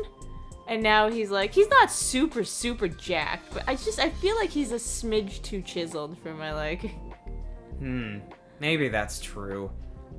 I think he's too pretty. Now, not to say he wasn't pretty in the original Resident Evil 4 or even Resident Evil 2, but it's a baby face. No doubt about it. And then Ada's lost the dress. I know that some of the internet was in a bit of an uproar about that one. Yeah! But it keeps in line with the Resi 2 remake though, right? Because Jill used to run around in a mini skirt and they gave her pants. Mm-hmm. As a more realistic, why would you be running around in this sort of stuff in a miniskirt? Have some pants. I couldn't quite see exactly what Ada was wearing, but it looks like it might be a sleeveless turtleneck top, and then some sort of pants or shorts or something. Couldn't quite see from the trailer. Mm-hmm. I tried to pause it a few times. There's a little bit of glinting that almost makes it look like she's wearing a belt or something, but I can't say for sure. Gonna miss the red dress, though. But at the same time, why would you be running around doing this sort of thing in a floor-length red dress, No, you know? that is completely and utterly fair. I like the look of the dress, but I'm also kind of totally behind putting women in functional clothing for apocalypse situations. But how am I gonna jack off to this horror game? God, yeah. I'm kind of just disillusioned with remakes in general. Yeah. And I've had many a debate with my Discord friends over this, but I would rather see sequels than remakes. We're kind of getting that. Resident Evil 8, we've got Rose's story coming out. No, that's point. Yeah. But I don't know. I do kind of wonder sometimes, because isn't it usually different teams working on the remake than the team that's making the sequel? So it's not necessarily that you're taking time away from the sequel to have the remake done, but it just kind of fills the gap a little bit between the 5 years or whatever is needed to make the next game. That is probably true, but I feel like it's treating every game as like a product that needs to be updated. And when you are like repeatedly remastering and remaking things, like what is the point where you stop? I don't know, because like the Resident Evil stuff has been fine. Resi 2 has only had the one remake, right? Yeah, Resi 2 has only had the one remake. Resident Evil 4 has been... It's been remastered, it's been ported, but this is like a ground up remake, which I feel is different. Same for 7, like Final Fantasy 7. It is just being remade. I'm okay with remakes. I am not so okay with remasters, because that's how we have The Last of Us and like GTA and Skyrim just showing up year after year after year for like 10 years. No, that is definitely a fair point. You're right. I would definitely prefer remakes over just minor graphical update remasters, because that feels like an even cheaper and easier cash grab. At least you have to remake the remake. Yeah, at least, yeah, you're right. You do have to start from scratch, although you do run the risk of changing things too much and pissing people off, like Ada's dress or James Sunderland's face. But I feel like there's a certain era of gaming, and the distinction is going to be different for everybody, but we did eventually get to a point where there are games where I don't think have to be remade. Like, there are PS3 and Xbox 360 games that can still hold up. Oh yeah, maybe totally. Could use an HD remaster, for sure, but this Dead Space remake that is coming out, I'm not even the biggest Dead Space fan. Like, I think they're good, but I have strong feelings about the Dead Space remake for some reason. In what direction? Well, just because EA drove that developer, that studio, Visceral, into the ground. Oh yeah, after 3? With their decisions. And all of a sudden, after they've seen RE7, 8, and the remakes succeed, it's like suddenly they're like, oh, single player horror sells. Let's see what we have in the graveyard, what dead horses we can dig up to beat some more. And it's just like, you can still play Dead Space. Like, you don't need a remake of it. Resident Evil 4 and Silent Hill 2 are a generation back. Like, right. So that's a bit more acceptable. But even then, like, people are not happy about what they've seen from the Silent Hill 2 remake trailer. Like, I've played Silent Hill 2. I've never beaten it to the end. So I'm not the biggest authority to judge, but the people I have seen compliment that trailer are people who don't seem to be as familiar with Silent Hill 2. Oh, okay. And I don't know how they are going to take that remake, because I feel like they're going to try to make it more accessible and more like fun and action-packed. And like, I don't know, have you ever played Silent Hill? I have not. Silent Hill 2 is an uncomfortable game. In atmosphere or in like controls? Yes. Okay. Like, it is an intentionally miserable experience, and it is mostly atmosphere and world design. Like, there are maybe 7 repeating monsters that you fight, and combat is best avoided because there's no benefits for it. Okay. So most of the game is running from things, solving puzzles, and just figuring out where you have to go, and then unlocking little snippets of uncomfortable dialogue, which they decided to redub in the Silent Hill HD collection for the Xbox 360, which is a universally hated collection because they got things like textures and like effects wrong. Oh. There is an infamous sign walking into Silent Hill that says Silent Hill Ranch, and in the original game, it's like a chipped, painted on wooden texture, like font. In the HD collection, it's just straight up Comic Sans. Really? Yeah. Oh my god! It's white Comic Sans.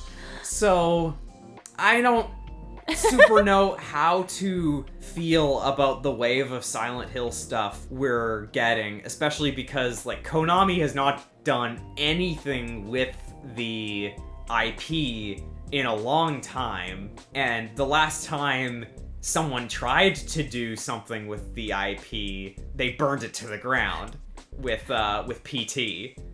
Oh yeah, yeah. That was like the kind of not trailer, but like the playable tech teaser. demo kind of thing. Yeah. So I'm not sure super how to feel about it, but it's hard to say until we actually see gameplay. Yeah. Like, I don't like to pass judgments until I've seen gameplay footage and can judge for myself. And same for Resident Evil 4 Remake. We haven't seen anything of that. Or did the trailer have gameplay? The most recent one did not. Yeah. But I think there is gameplay footage out. Okay. Because it's not even the first trailer. The first trailer dropped like 4 months ago. This is just the most recent, a more cinematic one. I think I watched the first trailer, but I don't have much of a memory of it. Right. But yeah, I know the RE4 remake has been, at least in the public consciousness for a while. Like, people know they've been working on it. Yeah. Have you ever played the Resident Evil 4 VR? No, my only time playing Resident Evil 4 was on the Wii. Yeah. Yeah. And because the only reason why I even really played it is because I didn't play shooter games on consoles because I'm abysmal with sticks. I'm pretty sure I've mentioned this before when talking about Splatoon. But the fact that we had pointer controls meant I was fine. Yeah. Resident Evil 4 was a impactful game for me because, like I mentioned earlier, I was a huge weenie well into my teens. Like, I could only really stomach, like, minor horror, and so I half-jokingly said to my friend at a Blockbuster, hey, we should rent this. And he said, okay. And I wasn't brave enough to back down. Oh boy. And I fell in love with the game. So, yeah, Resident Evil 4 was a big gateway into me getting into dark and horror material. Right. And I remember, like, championing it a bunch back in, like, high school. Like, I was like, this game is great! Well, and it was also a Wii exclusive, wasn't it? Which made it a little bit weird at the time. Though the original game is on GameCube. Oh, it's on GameCube, right? Yeah. But was it Nintendo exclusive? It was Nintendo exclusive for a time because Capcom had entered into an exclusive agreement with Nintendo for Resident Evil 4, the Resident Evil 1 remake, and Resident Evil 0. And then they broke that and then released a, like, special edition of RE4 on the PS2, which had extra costumes and weapons. And then they ported that to the Wii. Right. Okay. Yeah. I've played a little bit of the VR version because my roommate owns an Oculus Quest 2. Oh, okay. It's a much different experience. Like, you are completely playing from first person, and reloading isn't automatic. You have to do it manually. Oh, okay. Yourself, and the reduced field of view from it being first-person perspective does make a difference. Like, enemies can sneak up on you from behind. Oh, I'm sure. Like, I've been playing Destiny. I don't usually play a lot of first-person stuff. I get caught off guard all the time by weird shit. If you haven't, I recommend increasing your field of view. I have. Okay. Yeah, because I'm someone who always likes to slide it to the max and see everything.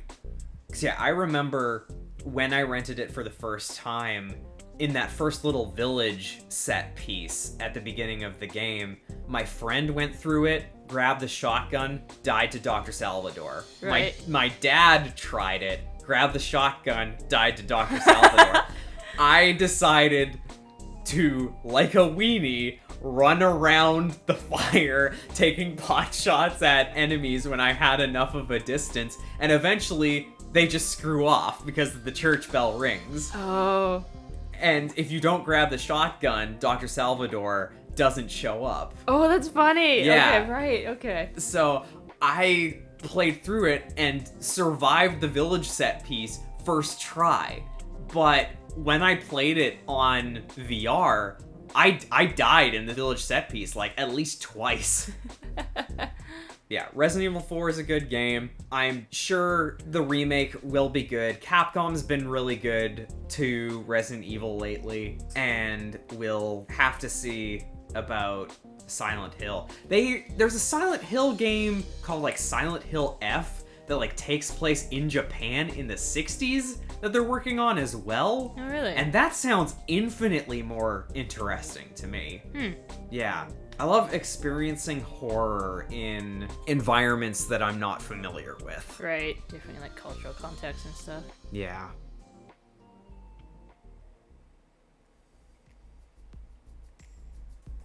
All right, this is our inbox segment where we respond to your emails and comments. And we finally got our first questions. Hooray! My friends Kane and Teddy sent 2 messages with a big batch of questions, so they'll tide us over for quite a while. But if you want to have your comment or question read out and answered, you can reach us at madmillennialmediamunchers@gmail.com, or you can DM us on Twitter at madmmmuncherpod. Kane says, "Heyo, I really enjoyed your first episode. You both had a really chill vibe, and I can't wait for more. Always dig some good nerd conversation. Speaking of, I've got some questions that could start conversations in the future for the podcast. Hopefully it's not too much. Have a great day." So we'll start out with, who's your favorite Pokemon? I am so basic. Uh-huh. I have the weirdest soft spot for Eevee. It is floofy and it has potential and it changes into like whatever the heck I want it to change into. Like I lean Espeon of the evolutions, but like I'm so basic that of all of these Pokemon, I definitely lean Eevee. Well, I think Pikachu is the obvious basic choice. Eevee's like basic number 2. He's like the co-mascot at this point. I don't know. I would kind of put Bulbasaur, Charmander, and Squirtle still above Eevee. I don't know, because like they did Let's Go Pikachu and its companion one was Let's Go Eevee. Yeah, no, I'm not I'm not saying it's not a popular choice. Like, the evolutions are absolutely popular. Like, I know one of my friends, his favorite Pokemon is Flareon. I like to side with Umbreon just because I'm a dark boy. I really like Absol. Oh yeah. Yeah. Absol's a good one too. I like the edgy Sickle Wolf because I'm a dark boy. Is it a wolf? I always thought it was a little more of a cat. I It's got a don't short know what kind of animal Absol is. I'm not sure, but it howls like a wolf. That's true. I always think of the look of the face and I'm like, it's kind of short like a cat, but Yeah. who knows? He also has weird feet that are nothing like a canine or a feline. Right. I also really like Totodile and Cyndaquil and yeah. their evolutions. Cyndaquil was my pick in that generation. Yeah, I definitely did playthroughs in Crystal with both of them. Oh yeah. Yeah. Like I had a Feraligatr sticker on my bedroom door as a child. I remember. I know exactly where that came from too. It was from a set of Valentine's Day cards, wasn't it? I think so. I'd cut it out of I'm pretty sure out of the box. I don't think I cut it out of a card, but I think I cut it out of the box that the cards came in. Because I remember, I'm pretty sure my parents bought the same set of Valentine's Day cards when I was a kid, and I remember that. Like, that's a vivid image. With no limit on budget, time, and building restraints, what is your dream cosplay? So this is a weird one for me because I did a lot of sewing through school. So for me, like I've cosplayed characters that I have no particular attachment to the character because I just like their clothes.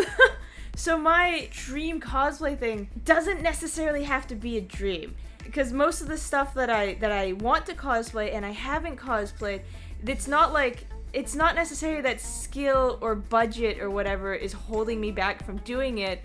I'm just kind of lazy and really bad at getting the ball rolling. I'm confident it is within my capabilities to do it and do it well.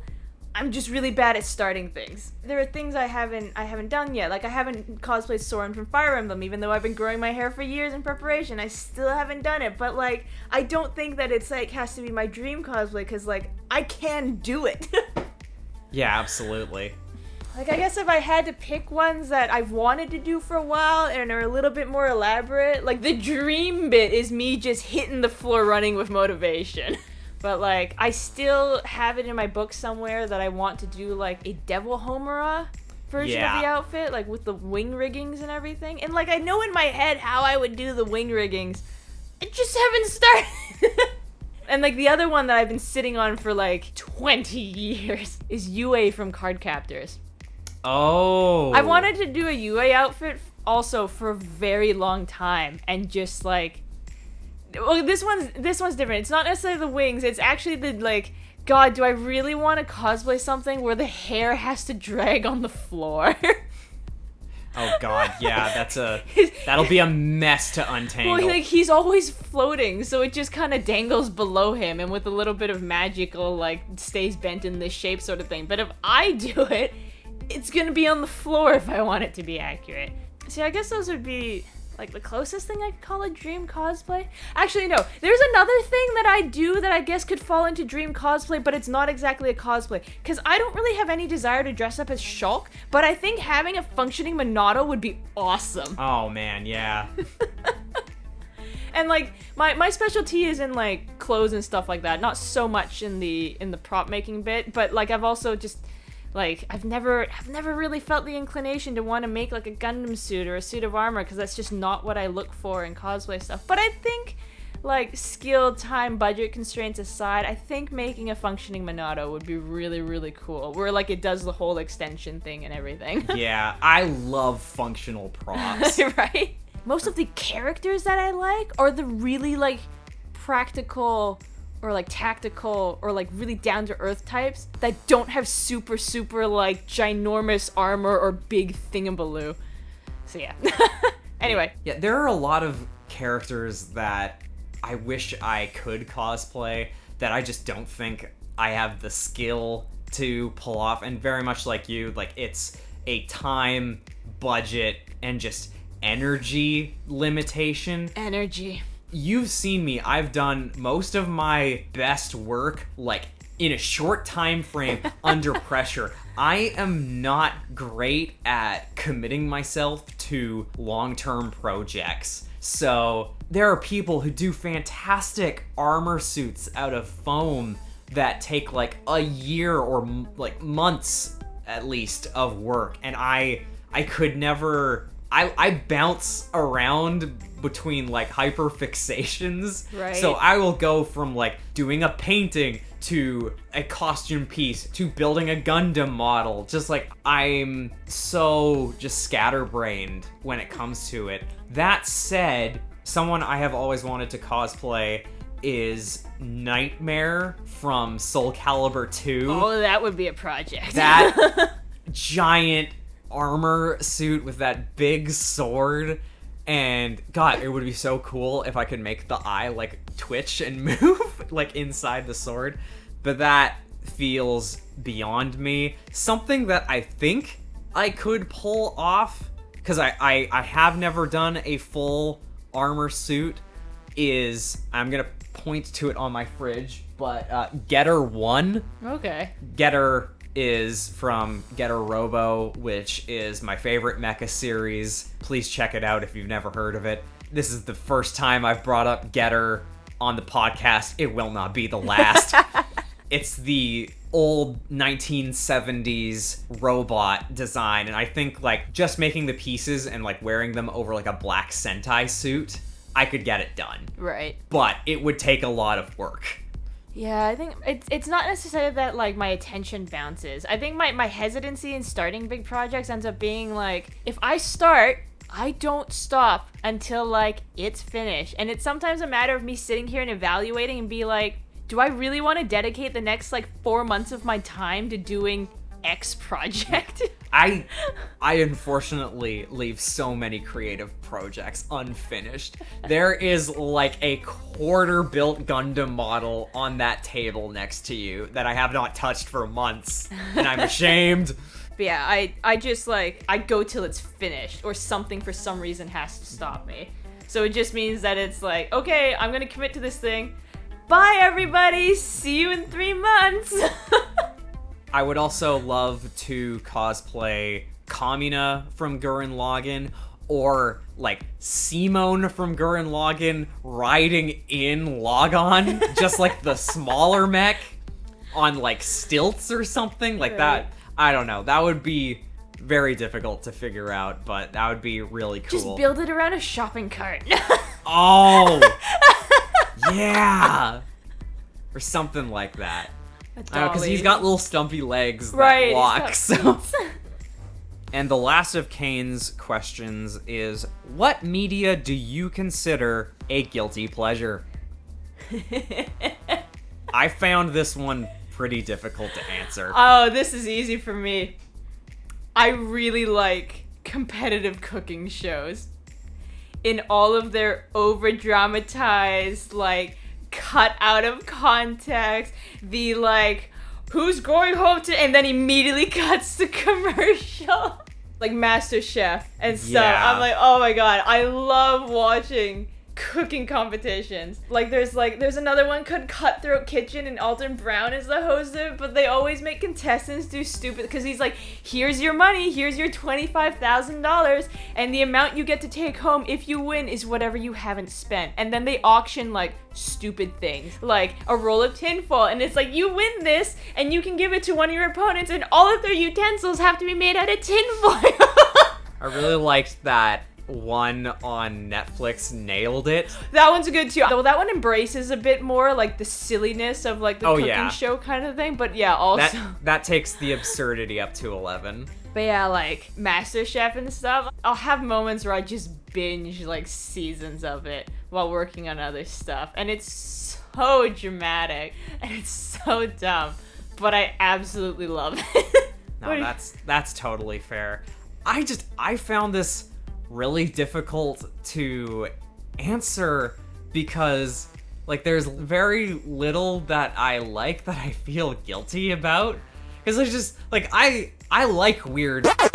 Yeah, but you don't actually necessarily, I don't think you have to feel like guilty about it. It could just be something that like you don't necessarily want other people to, like when we were kids and like liking anime was not, that was our guilty pleasure, because liking anime was not cool. Absolutely. Believe it or not, that era existed, and we are living proof. Like, I guess for context, like food, not that we're talking about food, but like food can be a guilty pleasure, either because you've like eaten that extra scoop of ice cream that like you really shouldn't, sort of thing, even just to yourself. But like, I'm trying to think for you, what would be like, what might be a guilty pleasure in a media context? The first thing that came to mind for me, honestly, and like I love these, the Sonic Adventure games. Because, and I hear you screaming, but I have recently played through the first Sonic Adventure emulated through a Dreamcast emulator, and a decent one at that. And those games have a lot of jank to them. I love them so much, but there are rough edges that if you don't know how to navigate, you will trip over and fall flat on your face.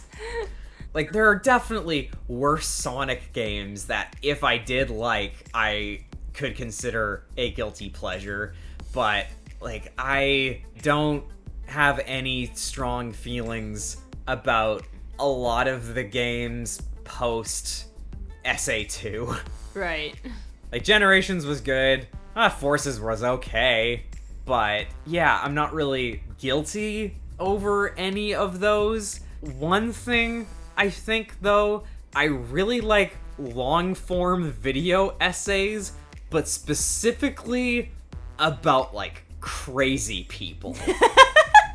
There are a couple really great videos by a YouTube channel called Down the Rabbit Hole, specifically Temple OS and Timecube. Okay. And Temple OS is about a guy who wrote his own operating system from scratch and believed that it was a tool for God to speak to him. I think you told me about this before. Not that I remember a lot of it, but like, it sounds vaguely familiar. And Timecube was a website hosted by an old man who did not have a good grasp on math or time space whatsoever and was full of ego. And like, both of those stories like end in like a really dark place. Oh, do they? Yeah, so I think maybe that's just my guilty pleasure is just like dark stuff. There's another video essay from a channel called Atrocity Guide. I forget what it's titled, but it's the Japanese word for eggplant. Oh, and okay. It's not about a crazy person, but it's about this guy who entered this contest and was basically locked in a room under video surveillance and without anything, without any clothes, which is like he was mostly naked and censored for most of the time, which is why his nickname is the Japanese word for eggplant. Of course. And he had to, like, he could only be set free after he won a certain amount of money's worth in, like, mail-in sweepstakes.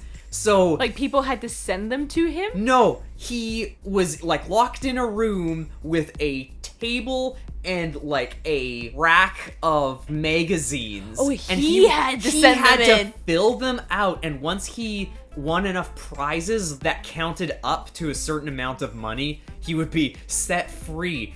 But it kept going a bit longer than that, and it's unsettling. It's basically the closest real-life equivalent to an actual Truman Show. Like, it wasn't broadcast live, but it was recorded and broadcast for the populace. So how long was he in there? Did he get out like properly? Like a year and a half, Oh my god. But he got out legit, or he was just cracked and they let him out? I don't remember. It's been repressed. So that's, yeah, dark and tragic documentaries and video essays. That's a guilty pleasure of mine. And Teddy says, "Hey, heard you guys needed some questions for your podcast, so I figured I'd throw a few into the ring. What 3 JRPGs would you choose to play for the rest of your life?" Now, is that like, I can't play any other game ever again and it just has to be these 3 JRPGs? Or I can't play any other JRPG besides these 3? How do you want to take it? I'm not too sure. I feel like it's the latter. Maybe. Because that's the more literal interpretation of his question. So, I guess here's the other thing. Does Final Fantasy XIV count as a JRPG? That is along the lines of what I'm thinking, because, like, you know, it's an RPG that came from Japan. On the flip side, Fire Emblem is a tactical turn-based RPG that came from Japan. But Fire Emblem, well, they kind of fit. You know, young protagonist, linear storyline, really freaking long. I would definitely include Japanese strategy RPGs under the JRPG label. I feel like they fall more under the tactical bit than the JRPG bit, you know? Yeah, but they're still far different from, like, Western tactical RPGs. Yeah. Like XCOM. Yeah. So, like, if I had to pick 3, like, I guess that's the thing. Final Fantasy XIV, I think, is an easy one. Like, Fire Emblem, which one? would I play? I might do Awakening. It was good. But I also have a soft spot for Path of Radiance. I feel like I never get sick of Path of Radiance. So those two would be like two of my tentative ones that like might not count as JRPGs, but are kind of technically JRPGs. But I think if I had to pick ones that are like more traditionally JRPG, Tales of Symphonia. Because I've actually played that one time and time and time again. Even if I think the remaster that's coming out is a bit of a joke. It's not. It looks almost exactly the same. Yep. But yeah, Tales of Symphonia. Probably Xenoblade Chronicles, the first one. Yeah. Well, that's going to make Teddy very happy because he's a huge Xenoblade fan. And then, you know one that stuck with me for years that I've played a couple times that is also definitely JRPG, but it's kind of niche? Eternal Sonata. Oh, yeah. I can't remember, did I play that one with you? Not with me, but you. I am familiar with that game. I really liked Eternal Sonata. And I liked its combat system, and I liked its funky story, and all of its musical references. So yeah, if we discount Final Fantasy XIV and the Fire Emblem series as not being like typical JRPGs, Tales of Symphonia, Xenoblade Chronicles, Eternal Sonata. Fair enough. I would also choose Tales of Symphonia. That was among my three. And that game took me so long to beat, and I've only played through it the one time. Oh, my brother and I were shooting for 100% completion. Yeah. The only reason why we didn't was our GameCube save file, like the card itself got corrupted by something. We did not manage to save the Tales of Symphonia file. Yeah. I played through like very far into that. I basically spent an entire summer vacation during high school playing through Tales of Symphonia day in and day out. And then close to the end of that vacation, I had a little cousin come over and I accidentally saved over the file. Oh no! This was before I learned, like, you should always make multiple saves, you idiot. See, that's a funny thing. I have never been that person. Really? I live dangerously. Everything I play has only been single save file. Oh, man. I could not tell you how many save files I made for Yakuza 0 or just Cyberpunk 2077. I can go back and play at any point, basically. And same for my next choice, which is going to be Persona 4. Yeah. Wait, 4? Yeah. I haven't really played the Persona series, truth be told. Somehow it's just another one of those things on the backlog where I own it. And oh yeah, P4. And P4 Golden was its other. Okay, yeah. Okay, gotcha. Yeah. Sorry. Persona 5 has just been so prevalent that someone says Persona and I only picture Joker at this point. Yeah, no, that's fair. I haven't played 5. I mean, I have played a bit of 5, but I haven't played through it proper yet. I think when it comes to PC next year, I'll probably get into it. But I got into Persona 4 last year, and it is a really good game. Just over and over. Like, I would alternate between Tales of Symphonia and Persona 4, and when it came to the end of Persona 4, every time I would cry. That is one piece of media. I know a lot of them do it, especially JRPGs, but I like some of my favorite games with a party are games where you feel like you're part of a group of friends, and when the game ends, you're sad to see your friends go. Yeah. And Persona 4 was that game for me. I have that trouble even just TV shows sometimes. Like Avatar, like tangenting here. Avatar: The Last Airbender. I did not watch the final 4 episodes for years.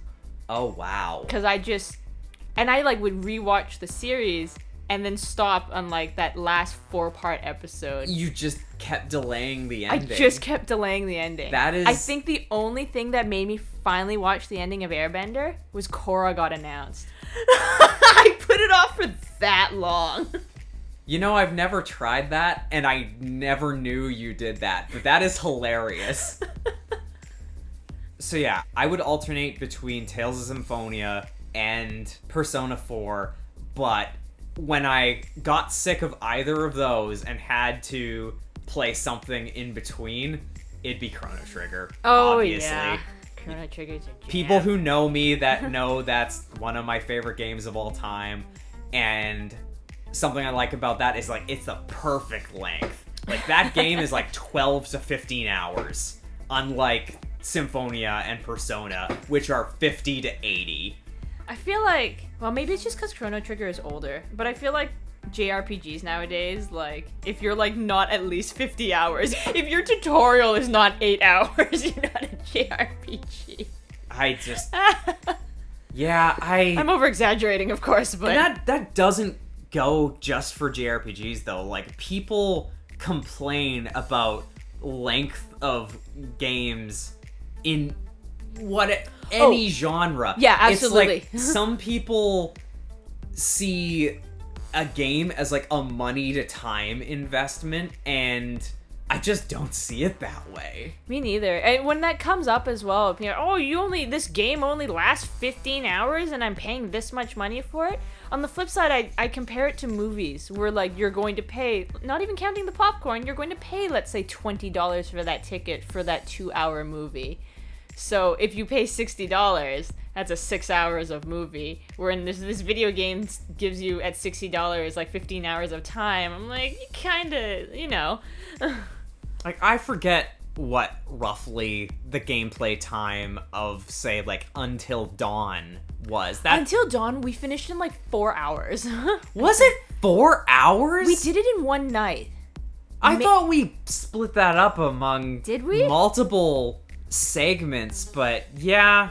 No, maybe you're right, but... No, I think you're right. I think we might have done it in 2 4-hour sessions. Yeah, that sounds more accurate. So, that was an expensive 8-ish hour experience, and has very little replay value, but the game itself, like, it was fun. Yeah. Like, I enjoyed my time with that. I guess that's the thing. It was pitched as having, like, dozens and dozens of endings and replay value. But the only thing is, like, we played it, and, like, my brother played it, and my brother basically got several different groups of people to play it. So, like, for the disc in my family's possession, got good time out of it. Yeah. But I'd ask my brother afterwards, I'm like, hey, like, you know, we only played it once. I'm like, was there much difference? And he's like, no, it's just like if this happens, the epilogue dialogue or the epilogue exposition changes a little bit at the end. And technically, it's a new ending. And, you know, you could skip certain parts if this person died, you know, stuff like that. But it's not like Detroit Become Human has different endings. Right, yeah.